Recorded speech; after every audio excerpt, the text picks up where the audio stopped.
The width of rectangle is 3.5 feet. Its perimeter is 19 feet. Find the length of the rectangle. Let's draw the graph. We have rectangle. We know that the sides which are opposite, they have the same length. So this is our width and this is our length. What else? We know that the perimeter of rectangle is equal to 2 times L times length plus 2 times width. We have given that the width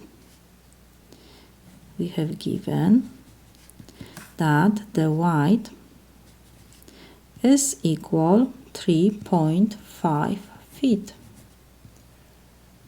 And we have given that perimeter is equal 19 feet. We have to find the length of rectangle.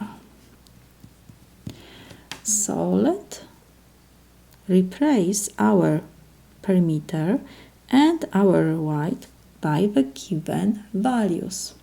So we have that P is equal 19 feet.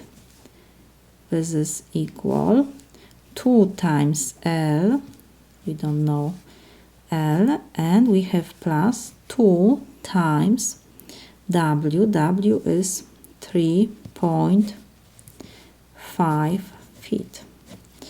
What we can do next? We can do multiplication on the right side, so it will be 19 feet is equal to L plus 2 times 3.5 is 7 feet. Next, I will move 7 feet to the left side, so we have 19 feet minus 7 feet is equal to L. 19 minus 7 is 12, of course, feet. This is equal to L. Next, we will divide both sides by 2 and we have our unknown L. 12 divided by 2 is 6 feet. This is our L. So we can rewrite that length of our rectangle is 6 feet. This is my solution.